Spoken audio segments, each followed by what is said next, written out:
संगम युग।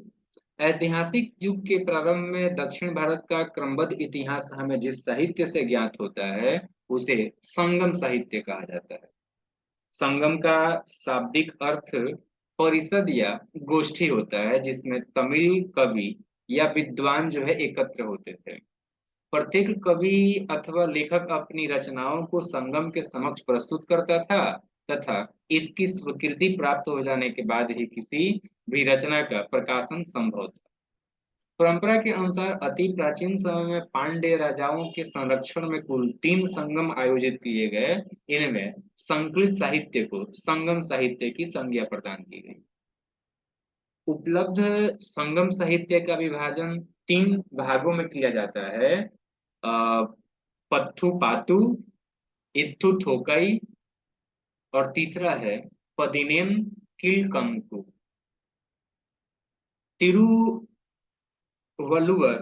कृत कुराल तमिल साहित्य का एक आधारभूत ग्रंथ बताया जाता है। इसके विषय त्रिवर्ग, आचार शास्त्र, राजनीति, आर्थिक जीवन एवं प्रणयन से संबंधित है। अब हम बात कर लेते हैं स्थान, यानी कि संगम के जो है स्थान, उसके अध्यक्ष और संकलित महत्वपूर्ण ग्रंथ। तो पहला जो संगम है वो आपका 4440 वर्ष पूर्व मदुरा में जो है आपका हुआ था, जिसके की अध्यक्ष थे अगस्त्य। और संकलित जो महत्वपूर्ण ग्रंथ है वो है आपका अकट्टियम परिपादाल, मदुनारई, मुदुकुरुकु और कल्लारी आवरई।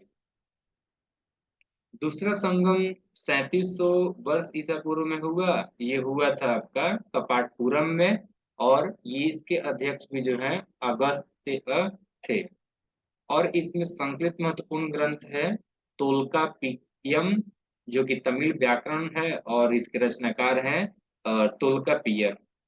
तीसरा और अंतिम जो संगम है वो आपका मदुरा में हुआ था 1850 वर्ष ईसा पूर्व में, और इसके अध्यक्ष थे नकीरर। इसमें संकलित महत्वपूर्ण ग्रंथ है नेदुन थेकई, दूसरा है कुरुन थेकई और थोकई, और तीसरा है नत्रिनई।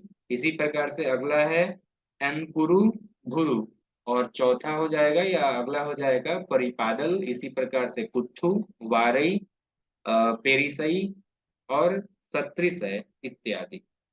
एक नोट ध्यान रखिएगा कि कवियों और विद्वानों की परिषद के लिए संगम नाम का प्रयोग सर्वप्रथम 7वीं सदी के प्रारंभ में शैव संत नयनार तिरुनाबुक रसु यानी कि अपार ने किया। इक्लांगोकृत शिल्पाधिकरण यानी कि पायलों का गीत एक उत्कृष्ट रचना है, जो कि तमिल जनता में राष्ट्रीय काव्य के रूप में मानी जाती है। इसमें 30 सर्ग हैं, जिन्हें 3 खंडों में लिपिबद्ध किया गया है। ये बौद्ध रुझान वाला महाकाव्य है। इसमें कावेरी पटना के जो है कोवलन, उसकी पत्नी कणगी और नर्तकी माधवी की प्रेम कहानी।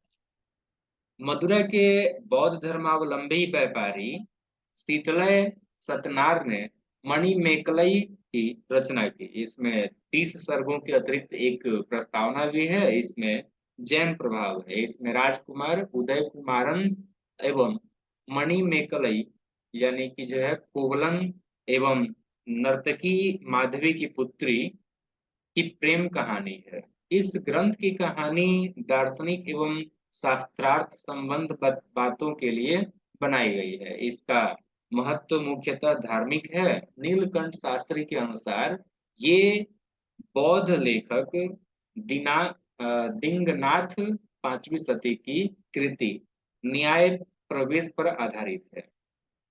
नेक्स्ट, जीवक चिंतामणि संगम काल के बहुत बाद की रचना है। इसकी रचना का श्रेय जैन भिक्षु तिरुतक देवर को दिया जाता है। कहा जाता है कि तिरुतक देवर पहले चोल राजकुमार था, जो बाद में जैन भिक्षु बन गया।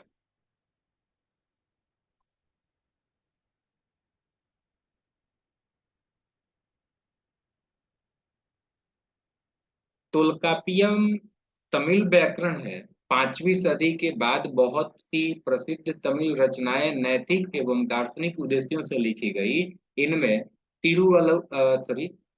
तिरुवल्लुवार की तिरुकुरल सबसे प्रसिद्ध है। राम कथा के अनेक तमिल संस्करण हैं, जिनमें सबसे प्रसिद्ध कंबन की इरामावतारम है। संगम साहित्य के काव्य की दो श्रेणियों में बांटा गया है, अकम और पूरम। अकम काव्यों का मूल विषय प्रेम प्रसंग है, जबकि पूरम काव्यों का विषय युद्ध है। संगम साहित्य में हमें तमिल प्रदेश के 3 राज्यों चोल, चेर और पांड्य का विवरण मिलता है। उत्तर पूर्व में चोल, दक्षिण पश्चिम में चेर और दक्षिण पूर्व में पांड्य स्थित थे। पांड्य राज्य स्थित था। संगम युगीन राज्यों में सर्वाधिक शक्तिशाली चोलों का राज्य था। ये पेन्नार और दक्षिणी बेलारू नदियों के बीच स्थित था। इनका सबसे प्रतापी राजा करिकाल था।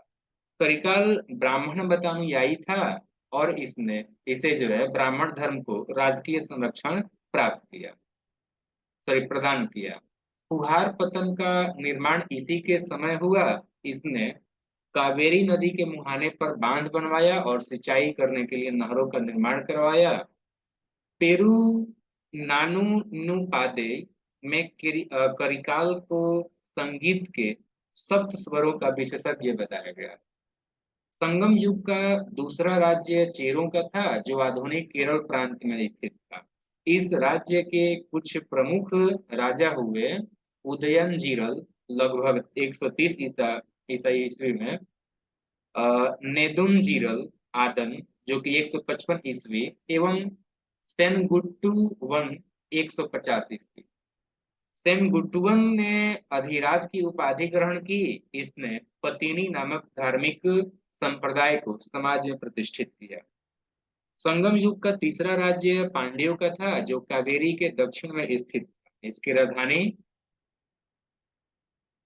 मदुरा में थी। पांड्य राजाओं में नेंदुजेलियन लगभग 210 ईस्वी में सबसे शक्तिशाली था। संगम युग में मंत्रियों को अमाईचान या अमाईचार कहा जाता था। राजधानी में एक राज्यसभा होती थी, जिसे नालवय कहा जाता था। ये राजा के साथ न्याय का कार्य करता था। राजा देश का प्रधान न्यायाधीश तथा सभी प्रकार के मामलों की सुनवाई की अंतिम अदालत होता था। राजा के न्यायालय को मंद्रम कहा जाता था। चेरी तथा व्यभिचार के अपराध के लिए मृत्यु दंड दिया जाता था। झूठी गवाही देने पर जीभ काट ली जाती थी। भूमि कर नगद एवं अनाज दोनों रूपों में अदा किया जाता था। संभवतः ये उपज का छठा भाग होता था, किंतु कभी कभी इसे बढ़ाया जाता था। व्यापारियों से सीमा शुल्क एवं चुंगी वसूल की जाती थी। सेना चतुरंगिणी होती थी, जिसमें अश्व, गज, रथ और पैदल सिपाही सम्मिलित होते थे। नगाड़ा एवं शंख बजाकर सैनिकों को बुलाया जाता था। युद्ध भूमि में वीरगति प्राप्त करने वाले सैनिकों के सम्मान में जो है पत्थर की मूर्ति बनवाए जाने की प्रथा थी। राजा अपने आवास की रक्षा के लिए सशस्त्र महिलाओं को तैनात करता था। संगम काल में समय जानने की जल घड़ी का प्रयोग किया जाता था। तमिल प्रदेश में ब्राह्मणों का उदय सर्वप्रथम संगम काल में हुआ, जो समय का सबसे प्रतिष्ठित वर्ग था। इसकी हत्या को सबसे बड़ा अपराध माना जाता था। संगमकालीन ब्राह्मण मांस भक्षण करते थे और सूरा पीते थे।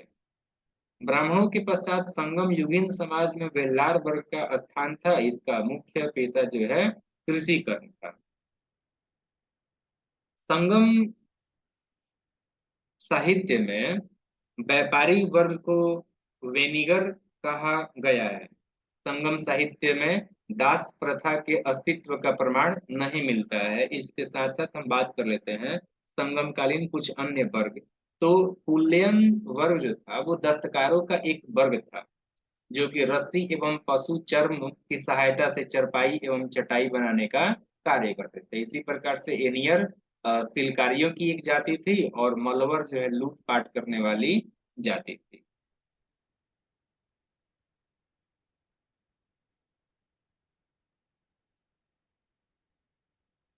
तोल्कापियम नामक तमिल रचना से ज्ञात होता है कि संगम काल में विवाह को संस्कार के रूप में मान्यता प्रदान की गई थी। इसमें हिंदू धर्म शास्त्रों में वर्णित विवाह के 8 प्रकारों ब्रह्म विवाह, देव विवाह, आर्ष विवाह, प्रजापत्य विवाह, असुर विवाह, गंधर्व विवाह, राक्षस विवाह और पैशाच विवाह का उल्लेख मिलता है। प्रणय विवाह की मान्यता दी गई थी, जिसे पंचतीणय कहा जा गया है। एक पक्षीय प्रणय को कैकिणई एवं अनुचित प्रणय को पेरुंदिणई कहा गया है। संगम काल में चावल मुख्य खाद्यान्न था, जिसे दूध में मिलाकर सांभर नामक खाद्यान्न तैयार किया जाता था। नर्तक नर्तकियों एवं गायकों के दल धूम धूम से कर लोगों का मनोरंजन किया करते थे। संगम साहित्य में इन्हें पाणर या जो है बिडेलियर कहा गया है।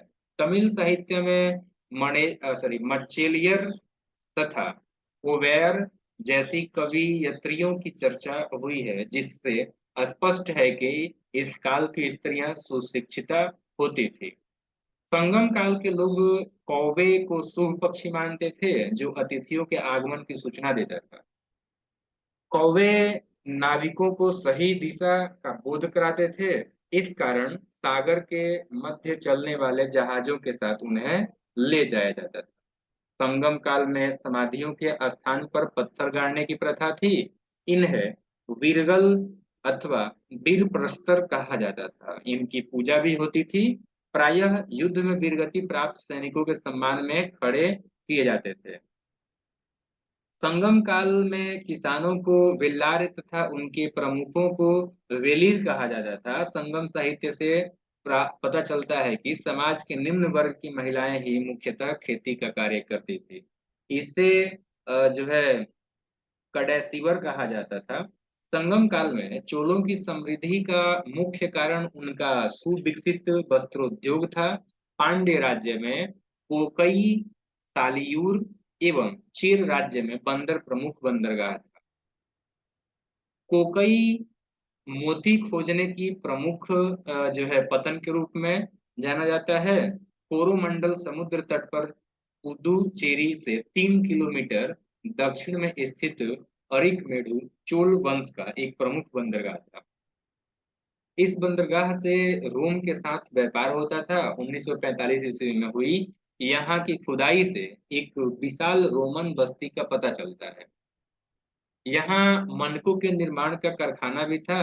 पेरिप्लस में अरिकमेडु को पेडोक कहा गया है। संगम काल में ही मिस्र के एक नाविक हिपोलस ने मानसूनी हवाओं के सहारे बड़े जहाजों को से जो है सीधे समुद्र पार कर सकने की विधि खोजी। तमिल देश का प्राचीन देवता मुरुगन था। कालांतर में इसका नाम जो है सुब्रमण्य सुब्रमण्य हो गया, और स्कंद कीर्ति स्कंद कार्तिकेय के साथ उसका तादात्म्य स्थापित कर दिया गया। हिंदू धर्म में स्कंद कार्तिकेय को शिव पार्वती का पुत्र माना गया है। स्कंद का एक नाम कुमार भी है, और तमिल भाषा में मुर्गन शब्द का यही अर्थ होता है। मुर्गन का प्रतीक मुर्गा माना जाता था, तथा उसके विषय में ये मान्यता थी कि उसे पर्वत पर क्रीड़ा करना अत्यधिक प्रिय है। उसका अस्त्र बर्छा था। पुरुवस नामक एक पर्वतीय जनजाति की स्त्री को मुर्गन की पत्नियों में माना गया है। धन्यवाद।